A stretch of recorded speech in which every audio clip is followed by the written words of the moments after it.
it's time to sit back and relax with your favorite drink. And listen.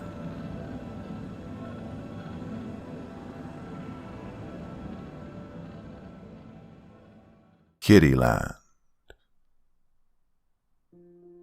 One reason the laser tag story stuck with me over the years was its telling in my home state of Florida.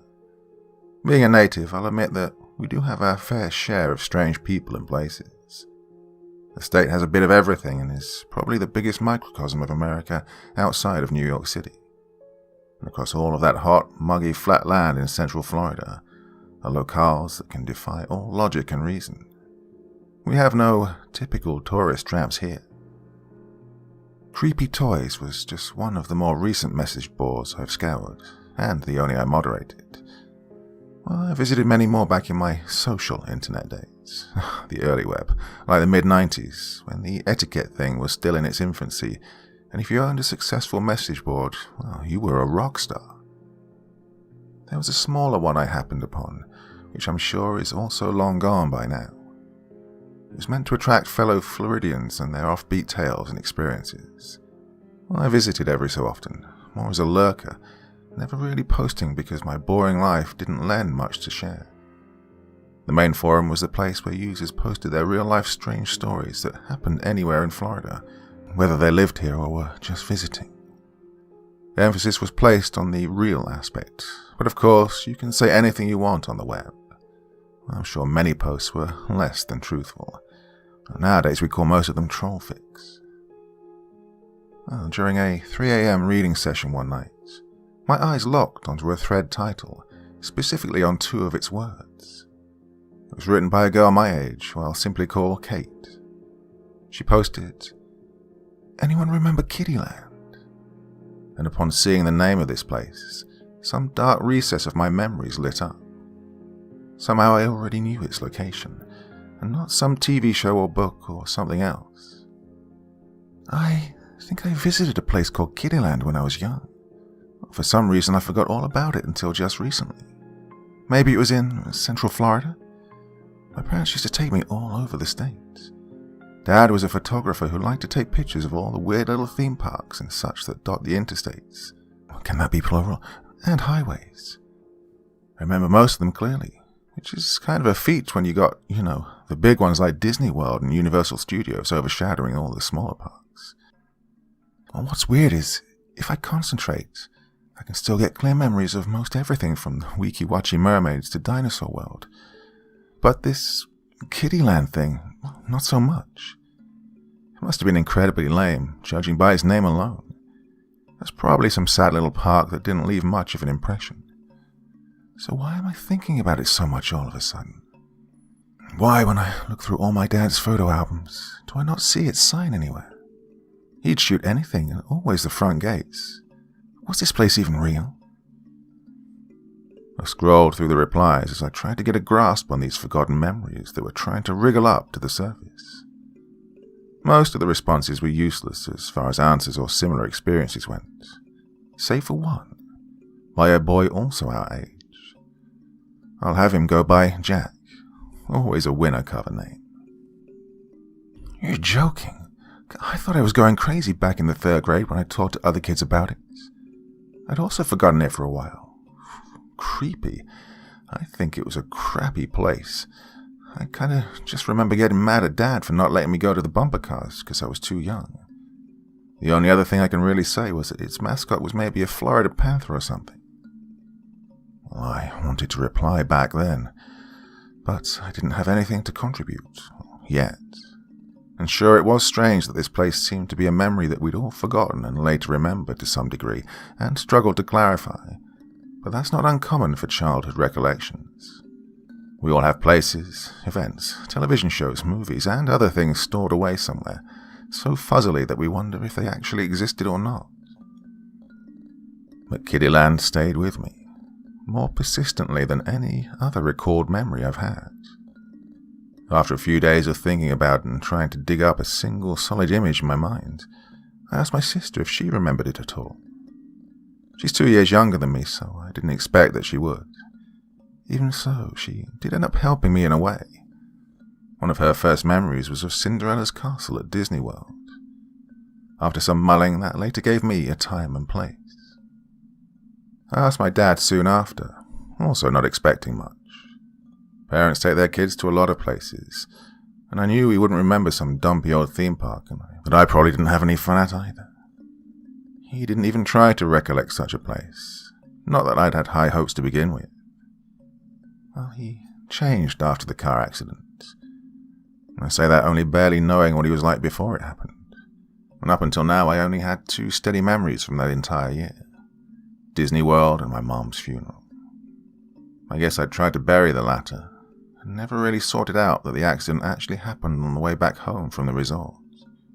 Of course, anything in between those 2 memories would have been lost in immemorial oblivion. We lived in Ocala, a town northwest of Orlando, for 1 more year before we moved. I was 7 when we left. We'd only filled 2 photo albums since then, mostly of vacations and birthday parties. There were far more tucked away in the attic, dusty and unopened for years.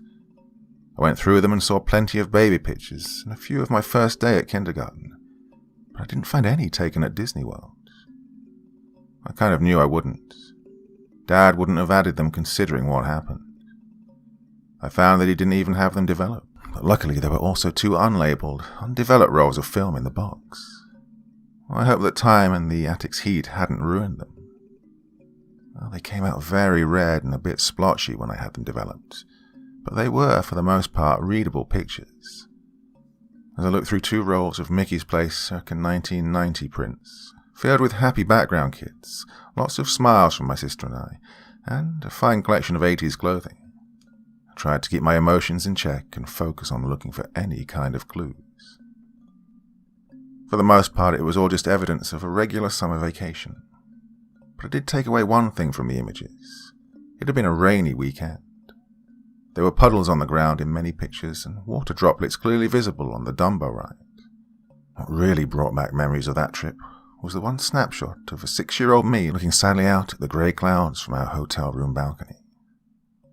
They were also the last proof that my dad was a happier man once, as few times as he appeared in the pictures.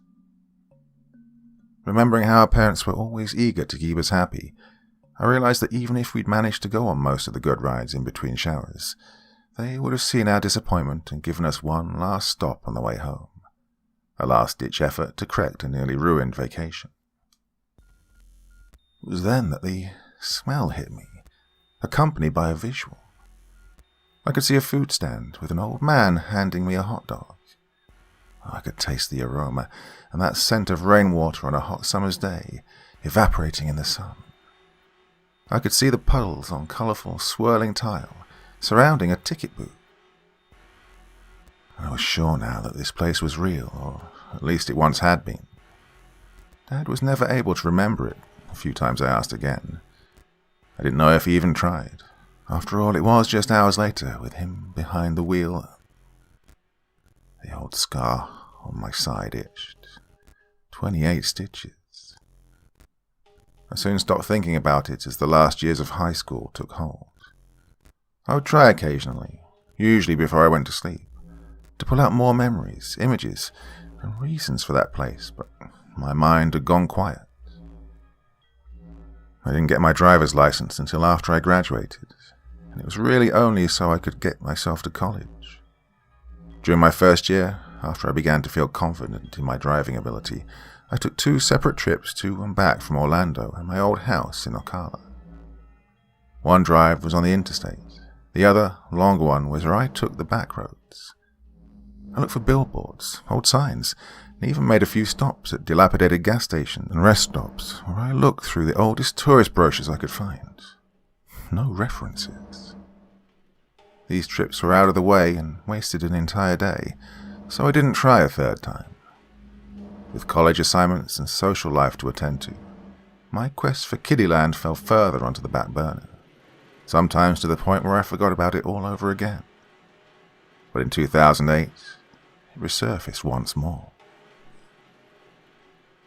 Now, when I was a kid, I was a self-proclaimed Lego master. I got my interest in architecture early and loved to build. looking for pictures of interesting houses, stores, skyscrapers, and sure, even amusement parks at times was a hobby of mine. Civil engineering on a bigger scale also grabbed me, and starting with the old SimCity games, I got myself hooked on the layouts of cities and roads, and loved looking at or creating maps in general. I guess it suited me, being a logical and analytical type, despite my love for a good urban legend or scary story. Wanting to step into the world of urban planning and cartography, I took a job as a county surveyor after college. It's as menial as you'd expect, and sometimes the drivers going past you as you work shoot glares, probably because they just don't get what you're doing when you're out there staring at the landscape through our total stations like dorks. But at least I got to go somewhere new most days, and a part of me was figuring that this experience might be valuable for tracking down whatever remained of this enigmatic park. Even then, I did still want to answer the nagging question of what became of the place. My work didn't provide much entertainment, so I used my nights to map out the center of the state, covering a wide area. At my disposal were things I didn't have before on my initial journey for information, such as GPS, Google Maps, satellite images, and quick access to a wide array of historical data. The biggest asset I had was my refined critical thinking, which gave me the ability to map the odds of Kiddieland having existed in any given area. I wanted to steadily whittle down its possible locations until I had a shortlist. To no surprise, the internet provided no direct answers to its existence. I assumed that it had been destroyed or closed long before modems entered our houses, and as no nearby newspaper had any stories of the place, I also inferred that it was far away from any town or city. It must have been in the middle of nowhere, a true roadside attraction almost too strange and non sequitur to exist. After weeks of digging, I stumbled upon Kate once more. At first, I didn't know it was her Tumblr page, during the site's earliest days, which was a photo blog of odd attractions throughout Florida, with some places from out of state mixed in as well. As far as photographic subjects went, she really took up her father's mantle, but I might have passed her by if it wasn't for a single post she'd made around the beginning of her page's creation. She'd taken a picture of an abandoned front gate of a local, small amusement park somewhere in Arkansas. The sign was colourful and cheery, yet utterly decrepit and about ready to rot away completely. And it was somewhat familiar, a fact that Kate had also picked up on as evident by her comment on the image. After reading it, I decided that it was finally time to contribute. She'd written, "This sign reminds me of Kiddieland, closer to home. Not that anyone would remember it, but I swear it was real." I soon got in touch with her. We began exchanging emails. At first she was happy to hear from a fellow Florida kid, but she didn't actually believe that I also had memories of the park. She'd kept in light correspondence with Jack over the years, and despite working together, I apparently never heard from anyone else with recollections. So I could understand her skepticism, and I felt crappy that I hadn't said something 10 years ago. Jack had moved out of state, but his interest never left him. Soon the three of us were like old friends catching up. We had many long nights together, three-waying in private chat rooms. We were all Florida 90s kids with similar interests, and we talked about a lot more than Kiddieland. It was nice just to connect with people who grew up within 100 miles of me. We became good friends, and over the months we synchronized all that we knew about the park, however little that was, and began to focus more on theories. My mad geography skills, as Jack put it, helped establish a probable, much smaller range of where Kiddieland could have been, in turn making them feel a little less delusional in their belief that it was real. Before I came along, as far as they knew it could have been anywhere in the state. They still had contributions of their own and shared with me years of work. Both were more sociable and outgoing than I was, and spent the last decade visiting library archives, calling people who could have had some possible connection to the park, and researching all manner of tax codes, construction, land ownership, and the business of theme parks. But they gave up several years ago because boredom had triumphed over intrigue.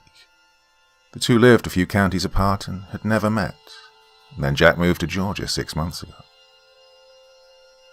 Without a single adult to legitimize the park's history, like a former staff member or a parent of a visiting child, I could see why they'd done what they could to research the place under constant doubt. And while Kiddieland hadn't taken over any of our lives, it was a powerful enough force to sometimes disrupt them. We agreed to continue our work until we could at least prove or disprove the park, so that we could move on, free of its lingering presence. After months of chatting, in late 2008 we decided to meet each other in person. We chose a chain restaurant off of I-75 in the north. Before then I'd never even met in person any online friends I'd ever made. It was a strange, new experience for me, but they both seemed pretty normal. We met, sat, ate, and talked for over 2 hours. We tried to keep it light-hearted, focusing more on getting used to each other before going on a nearby nature walk for some seclusion and diving into our shared topic of interest. Jack was a year younger than me, and a gamer and eternal teenager. He worked from home and even won money from online game tournaments. Though his lifestyle was basically a walking archetype, he was also very creative, and both a programmer and lover of fine science fiction. He believed that he'd visited the park in 1992, the latest of the three of us. Kate was the tallest and had confidence to go along with her height.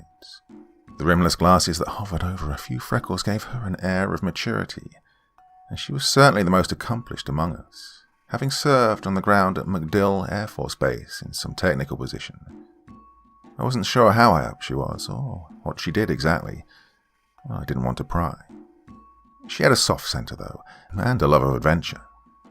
And as a photographer, she carried her camera everywhere. She also visited the park in 1990, but in December.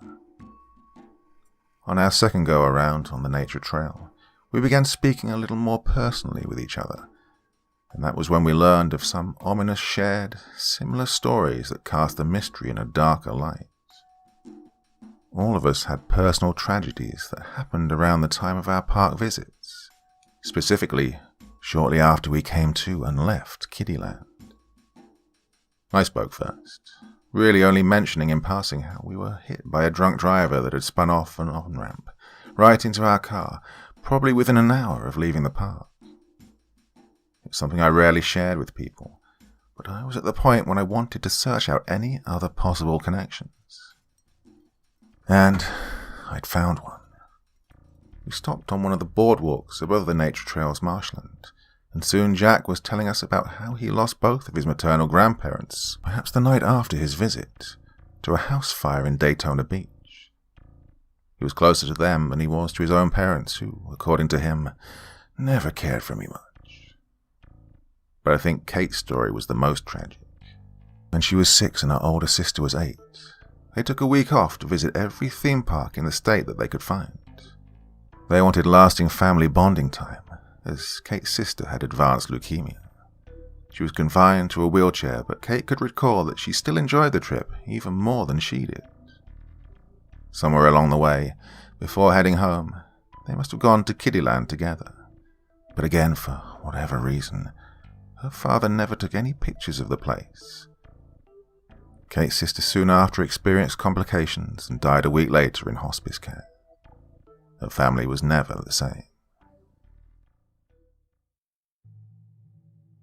None of ours were, after our separate tragedies.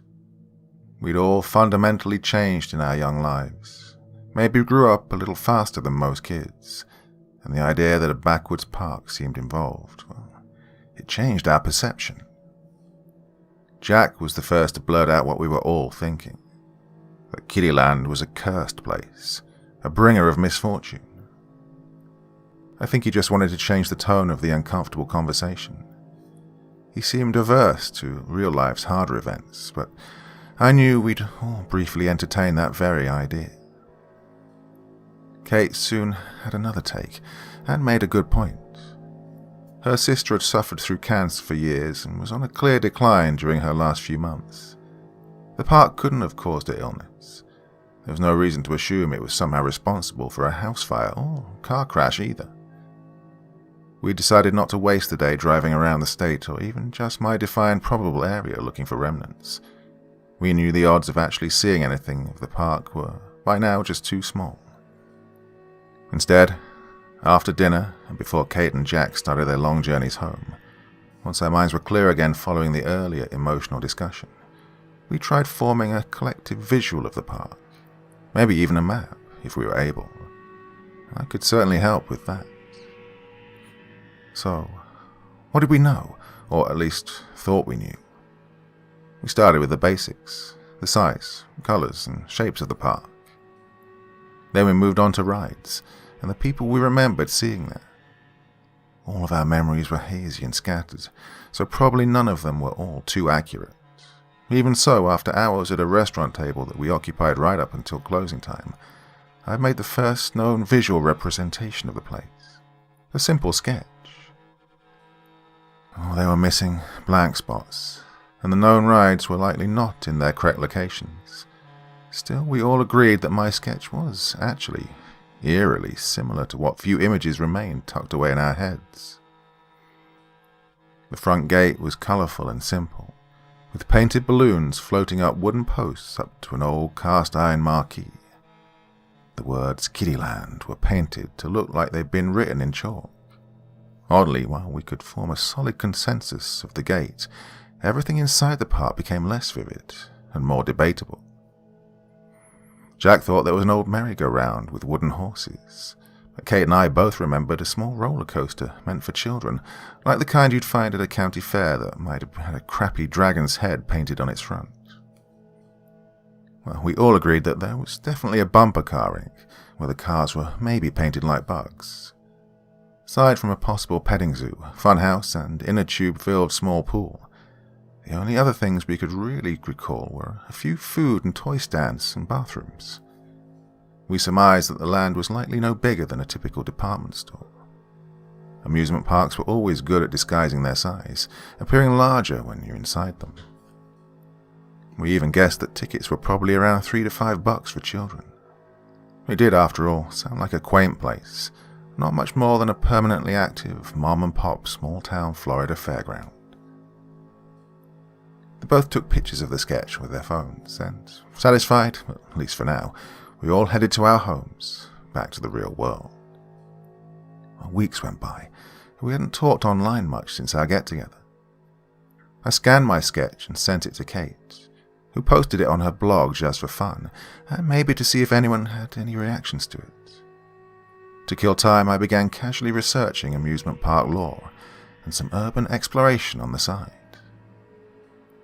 Places like Disney's Discovery Island and River Country, both closed down with reputations of their own, really started to fascinate me. And there were people that managed to get inside parks all over the world that had been left to decay, many of them small and once independently run. I was able to visualize myself exploring a rotting Kiddieland, taking pictures, proving it was real. Then, on the first night of winter, I got a call from my sister, who still lived in the same town as our dad. She was incredibly upset, and I had to force her to tell me what was wrong. Through her tears, she told me the bad news. Our dad had killed himself, just hours ago. His depression had been out in the open for many years, but he always seemed to at least manage to get by day after day. Or maybe it was simply being lonely that finally drove him to end everything. And naturally, we both felt guilty in different, multiple ways. I offered to drive down and be there for her, but it was already 1 a.m, and she insisted that I could come in the morning. My sister was always a strong and independent person, so I was sure she was handling things all right. Before she hung up, she sounded uneasy, like she had something else to say, but she knew that it wasn't the right time. Just before I awoke in the morning, when I was still addled by sleeping pills, I had a short but very vivid dream. I was walking in Kiddieland, and I saw everything. It didn't even feel like a dream at all. It felt like a real memory, either returning to me or somehow being born right as I was experiencing it. The moment I was up, I got to work. I wrote down what I'd seen on my phone and had the dream cycle around in my mind many times in my attempt to memorize and grab hold of it tightly. I saw the rides. I saw other kids and the staff. I saw faces. I even tasted the ice cream. I could feel the warm sun, just as I could feel the color. Strangely, I could sense each color and how vibrant they were, and yet it all looked washed out, like a Polaroid photo. I had no doubt that the sudden recurrence was the sharpest the three of us had ever experienced. And then I remembered what had happened last night, and where I had to be. I made the 2-hour drive back to my second house, trying my hardest not to think of the park. I had much more important things to tend to today. I didn't even consider that I was now an orphan until I was going down the last off-ramp. I spent a week back home trying to get it all over with. I spoke with family members on my dad's side that I hadn't seen in years.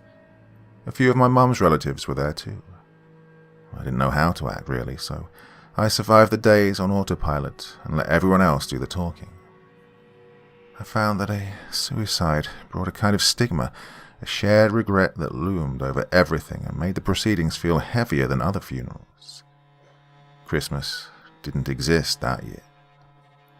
My sister spent most of her time with her husband and baby daughter. I kept mostly to myself and sort of drifted through the house, trying to recall the good times the three of us had had here together. Not that there were many. On the last day of my visit, I went up to my old room and sketched out a more refined version of Kiddieland before I forgot that dream entirely. It was as if I'd seen the entirety of the small park in my head that morning through a series of flashes. Well, with some guesswork, I was able to create a fairly decent map with all the rides and paths. Only the top middle of the park was blank. It looked like something should logically go there, in that spot between the roller coaster and the pool, but I just couldn't think of anything. My sister came in once I was done. We talked about things, like what we'd be doing with the house. We knew this meant that we were, in a way, official adults now, and our lives would be changing. But just as I was thinking that maybe it was time to let go of Kiddieland for good, she looked at my sketch, and her eyes widened just a little. She told me that she remembered the front gate, and the time long ago when I asked her about the park. She didn't know why or how she could suddenly see its entrance in her head again, and though she had no images past it, she was positive that the gate looked just like that. Well, I was once more locked in.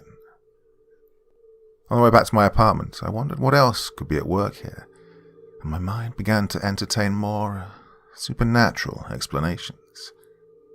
Was it possible that something was triggering or even creating memories, false or otherwise? Had something happened in our childhoods that made us this way? If another tragedy struck one of us, would we be afflicted again? My sister was too young to create proper memories when we supposedly went to Kiddieland, and as I threw more and more, ever wilder explanations at myself, I settled on one idea that somehow felt entirely possible. What if I actually had no recollection of the park until the moment of the accident? It's already easy to forget the chronological order of your own life. Well, there was an email from Kate waiting for me when I got home. The number of Kiddielanders had grown again, and our newest member was our youngest. I'll call him Tyler, and he claimed to have gone to the park in 1993. He told us nothing else until our first chat room discussion on New Year's Eve. While I had what the four of us saw as the earliest encounter with the park, Tyler claimed that he certainly had the last. Before we even got our introductions out of the way or learned anything about him, he shared with us how he remembered it.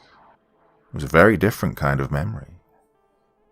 He was there when it burnt down, and furthermore he thought he knew what road it was once on, or just off of.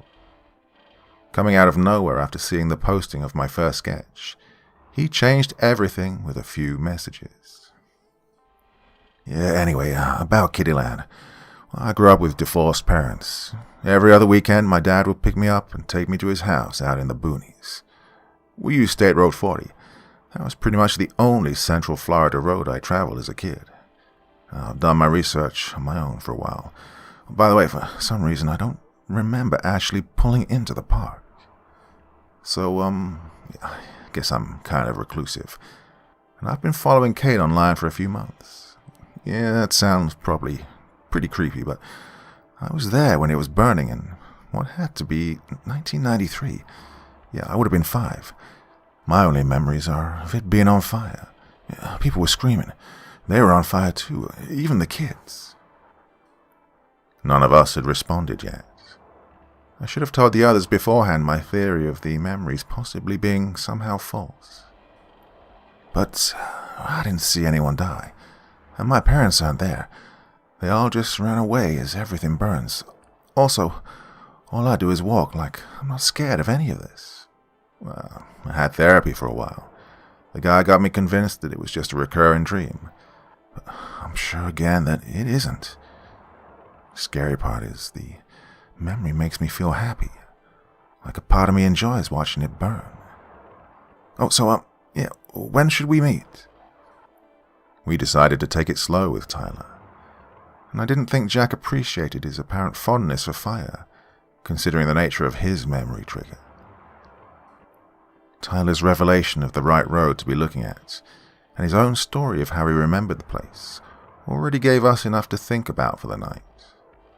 But I went ahead and divulged my theory that the park wasn't even real, that it was a false memory that we all somehow had embedded into us, and it was activated when we suffered a personal disruption of childhood. But he was different. Unlike the rest of us, his life had been mostly uneventful. Furthermore, his only images of the park came to him in vivid dreams. He couldn't even remember times before he dreamed about it. While they were intrigued by my theory, I wanted to cast off any doubt about its possibility, so I shared my recent occurrence. I told them that it couldn't have been a coincidence that I saw Kiddie land again the morning after I learned what my dad had done. At first, my friend's only responses, aside from condolences, were how I was more concerned about the park than my family. I told them I wasn't obsessive, that this was just something I had to share. I was still grounded in reality. I wasn't thinking about the park all the time. Only I realized that, at this point, I was. And what I asked the 3 to do next only emphasized my steady spiral downwards into obsession. I wanted us to get together within a week or 2, while Tyler, a college student, was still on winter break. He was close by and didn't mind, but Katie and Jack argued that they'd only just been with me and had better things to do. I told them I'd pay for their expenses, and it would only be for a day or 2, and that if we didn't find anything, I'd drop it. I went on about how close we were now, how we could end things, and amazingly, I managed to convince them. In hindsight, I'd touched the boundaries of raving lunacy, and I guess in that moment, my passion to solve the mystery finally ran over the brim.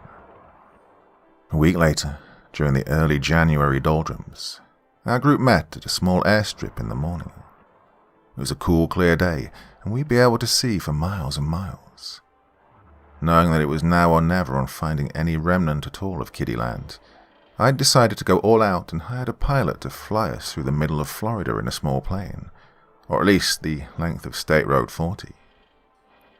Well, as much time as I'd spent on satellite maps looking for prospects, I wanted to see the entire area for myself, hoping that one of us would have a kind of eureka moment upon seeing a specific plot of land from the air. It was expensive, but I had some inheritance coming my way. Kate and Jack obviously thought I was crazy for going this far, but they still got into the plane. Tyler was hard to read. He was strange. When we first saw him pull up and get out of his ancient Toyota, all we saw were 2 small, dark eyes looking at us from under a grey hoodie. He didn't say much at first, and although he did eventually warm up to us, I often caught him staring at me, as if studying me. Our small 2-engine plane flew from Ocala to the east. The pilot didn't ask what we were trying to see more than once, and we got a good view of the national forest on the way. He kept us as low and slow as possible, and I took many pictures of the roads. We all kept our sight on the landscape below, Tyler especially. We figured anything strange might either stand out in the swaths of trees or be covered up by them and remain lost forever. At one point, Tyler suddenly turned and looked out of the right side. I felt compelled to as well, as did Kate and Jack once they saw that we were fixated on something. They leaned over us and saw that a few miles away was a square patch of dirt not far from State Road 40, just off of a smaller forest road heading south. The land was free of trees and looked like a construction site of some kind. It was just big enough for a small theme park. With not much on the horizon, I marked the location on a map and asked the pilot to turn around and land. I felt that there was no reason to go further out. If that spot wasn't what we were looking for, we wouldn't find another. Back on the ground, we got in my car and I drove us out there. On the way, I asked Tyler what he thought.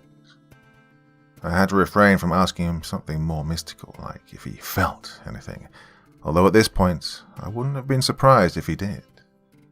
He still seemed invested, but Kate and Jack were clearly losing what little interest remained. I couldn't blame them. They'd put in more work and time in chasing after this place than I ever had, until just recently. Deep into the national forest and with no other cars around for miles, I slowed, stopped, tried to sense anything off about the area, and then turned onto the southbound road. My palms sweaty on the wheel, I drove just another quarter mile, found the currently empty construction site, and pulled off the road. We all got out. I started taking pictures right away, of dirt. It was quiet and lonely out here, with nothing around but the faint sounds of nature in the thick layers of trees. The others were unimpressed, and the area didn't exude any sort of feeling other than isolation. We walked into the square of earth where trees had been cleared, and the only signs of human presence were mover tracks and sparse litter. We didn't see anything out of the ordinary, and the land was unmarked. It didn't look like they were putting a building of any sort out here. Kate assumed that it might become a parking lot later for park visitors. The plot of land was no bigger than a typical department store. Every 15 minutes either Kate or Jack asked if we could leave now. I asked for another extension each time, and in any case, we'd only taken my car, so they'd have to wait until I was satisfied. Tyler at least had shown some genuine fascination as he sized up the place, though he kept to his usual silent self and began to give me strange looks again. I didn't know what we should be looking for, or if this was even the right spot. Still, we hunted for a bit of, everything. Foundations, bricks, buried toys, trees growing around an old fence or lamppost. We searched for old garbage that would have survived, like soda lids, plastic toys, and metallic ride remnants such as springs and screws. We scoured the nearby trees for toppled signs and kicked dirt away to maybe reveal ticket stubs or maps. Well, if there ever was a small theme park out here, there should have been some lingering evidence of it. By the time the sun began dipping under the treetops, we'd run out of water, energy bars, and motivation to keep searching. Kate and Jack looked like they never wanted to think about Kiddie Land again. I personally wanted to keep up the quest, with or without them, but as I was thinking about where to look next and got ready to go back to my car, Tyler shouted out to us. We followed his distant voice until we caught up with him, deep in the woods. He'd found a lonely utility shed. It was little more than chip blue paint, cinder block, and an aluminum roof and door. At its side, partially buried under pine needles, was a sturdy concrete foundation with 4 holes drilled into its top where something had once been anchored to the ground. The small structure had been obscured by the trees and impossible to see from the road or construction site. After some quick visual measurements, I could tell that it was lined up to the center of the dirt square, the same spot on my Kiddie Land sketch that I couldn't map out. With Kate and Jack's interest rekindled, we worked together to pry the door open and stepped inside. The windowless interior wasn't much bigger than a walk-in closet, but without the walking space. Rusted barrels, rotting wooden crates, and boxes of old light bulbs and tools covered nearly every inch from the dirt-covered floor to the moldy ceiling. Faded white stencil writing was still legible on a few of the containers, but they were only serial numbers of some kind and wouldn't give us any clues. There was a single light fixture that burnt out long ago, but there was still something else quietly powered in the shed. Every few seconds, a faint chirp-like beep came from the back, from someplace buried under the forgotten equipment. Kate had never heard a sound quite like it, but figured that it was most likely a simple radio transponder. Information could still be broadcasting to a shady corporation or government agency. Knowing that an inexplicable force had driven 4 Florida kids to come all the way out to a strange shed in the forest, we worked to clear it out and find the source of the beeping. If we couldn't take out or open the device, we could at least get tons of pictures and do whatever it took to find out just what it was, and who it was connected to. At that point, we all must have felt vindicated, assured that we were all sane and had the fortune to be in on something very exclusive, secretive, and potentially life-changing. Kate tossed out one last empty barrel that had been stacked in the corner, and there it was, a dented, ugly 1960s-era cabinet that looked like a fuse box and had 4 steady green lights, with one blinking amber that lit up the box that let out its digitized chirp, just as it had been doing tirelessly for decades, if not longer. The padlock was badly damaged and brown with rust. After waiting briefly to take a few pictures and to ask Kate if she thought it was safe to force it open, I took one of the nearby hammers and bashed it. The padlock broke off under a puff of iron dust, and the compartment door creaked open. We all squeezed in close to get a good look.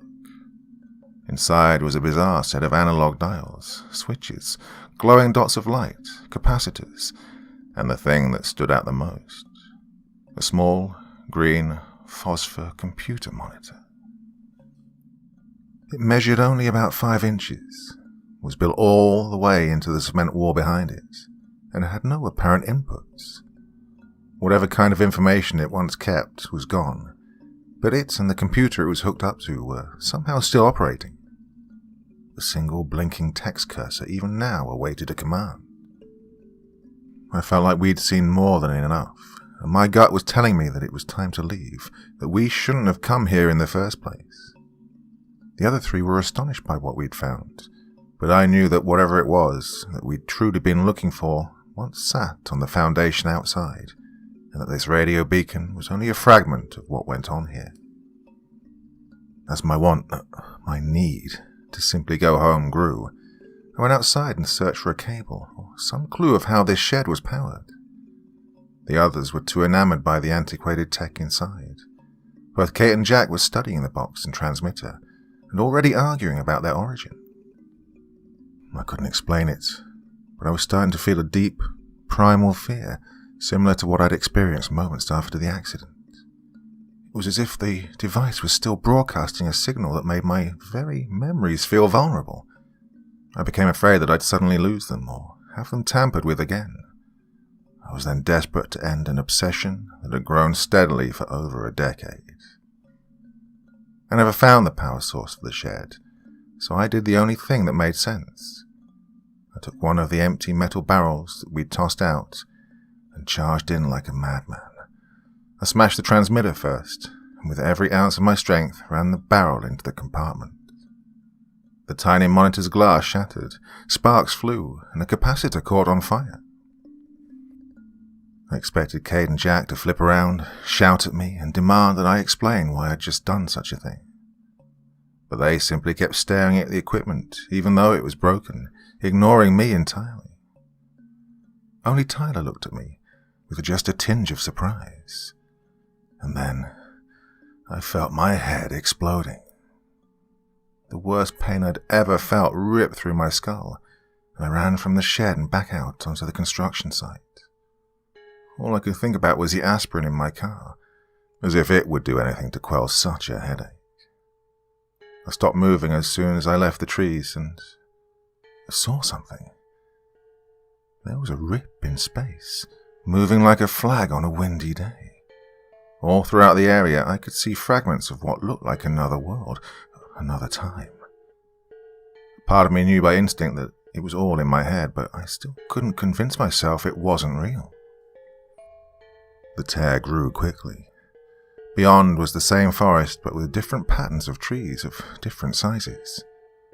The world separated itself from mine by way of its colours. They weren't as rich, they'd lost much of their saturation. The dimension grew and spread across the grounds. A fenced parking lot appeared, and then an entire building. It was a 2-story facility with tinted windows and no lettering. The few cars in the lot, all black sedans, were made no later than the early 1990s, and the building had a large satellite dish on its roof. I felt lightheaded, close to passing out. I quickly spun around and caught a very brief glimpse of the shed. It was still surrounded by trees, but there was a pathway leading to it. And nearby, on the cement foundation, was a metal radio tower that just barely stood taller than the forest's tree line. As my hearing devolved into a loud buzzing, I lost consciousness and hit the ground. Although I'd seen parking lot asphalt under me, I remember landing in dirt shortly before blacking out entirely into a dreamless sleep. I awoke in a hospital in Ocala, about 25 miles away. It was just like waking up on any other day, without pain. A nurse came in and told me I'd been out for 2 days. My sister had arrived first. We didn't talk about Kiddie land at all, though she did wonder how I'd ended up so far away in such a lonely place. As we spoke over the course of an hour, I began to feel that something was off. It was like I'd lost time, that some part of me was missing. Then Tyler came in, still dressed in his grey hoodie.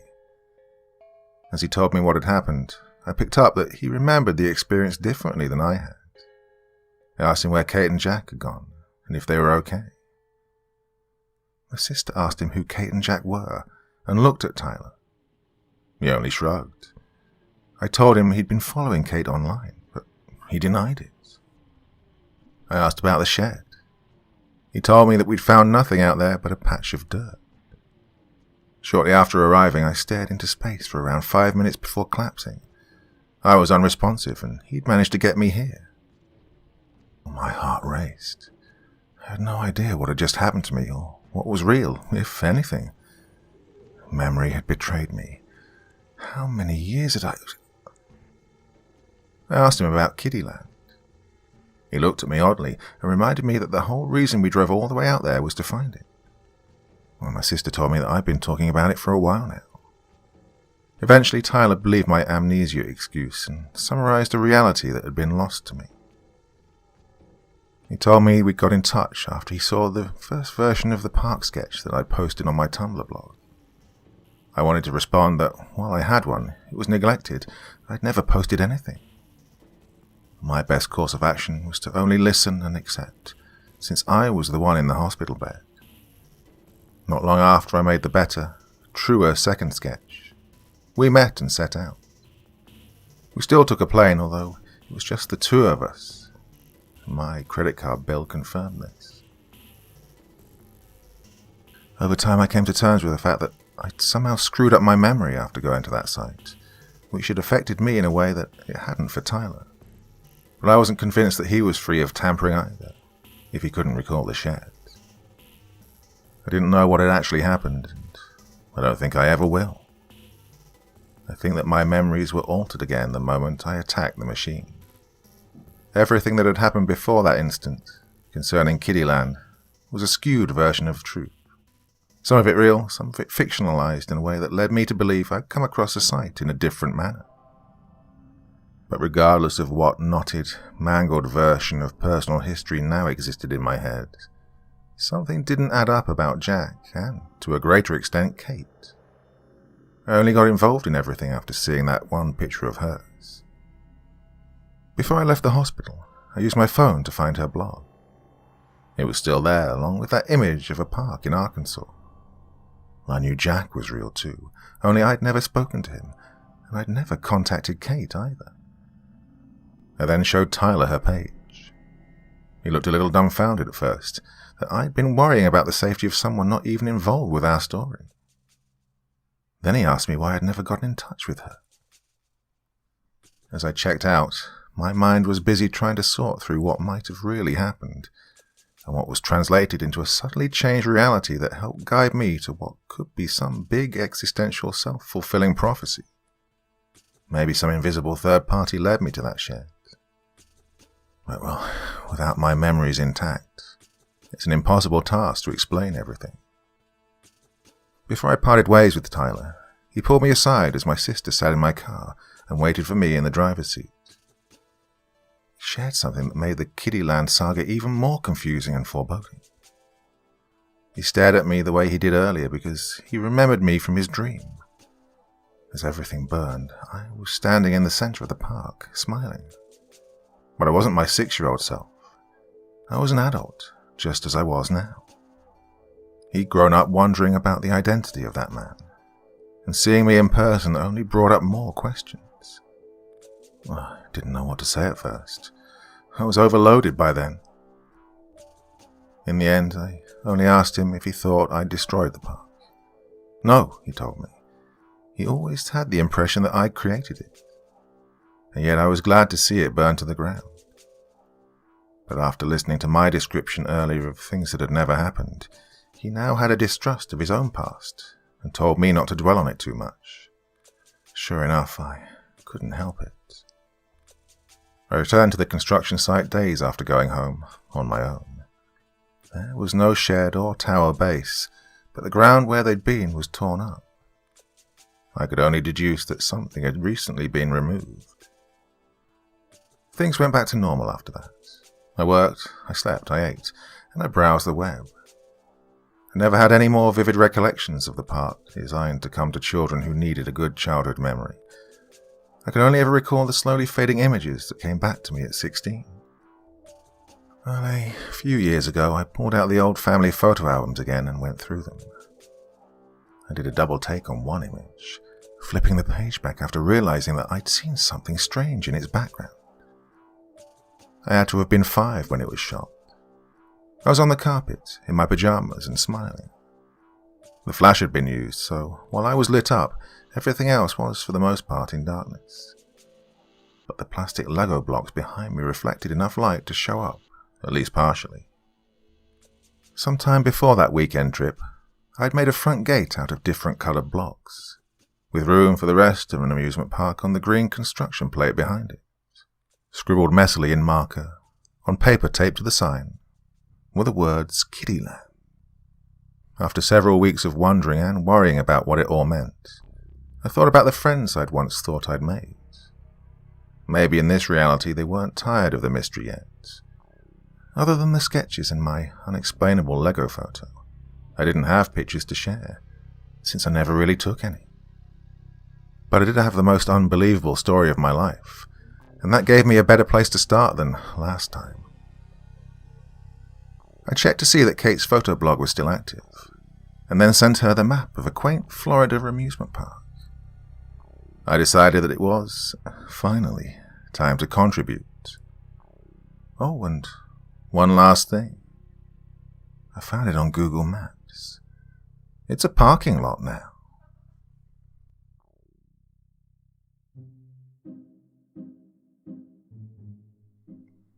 So what on earth was all that about? Don't ask me, I don't know. I just read these damn things. I haven't got a clue what's going on. That one was quite intriguing. You might have got a little mention there at the start. You might have heard that little mention about laser tag, which was a story I did a while back. Not exactly connected, but nonetheless part of a series of stories. So kind of connected as well at the same time, if that makes any sense to you at all. I'm waffling on tonight, aren't I? Well, beautiful Friday evening. Almost at the end of January already. What on earth's happening? Well, let's not worry about it. Go about our business. 2021 is going to be a better year. Well, that's it for this evening, but lots more stuff lined up. Not quite sure what yet, but I never know, do I? But you just have a safe weekend. Have a bit of fun if you can. See you all again soon, yeah? Until the next time, very, very sweet dreams, and bye-bye.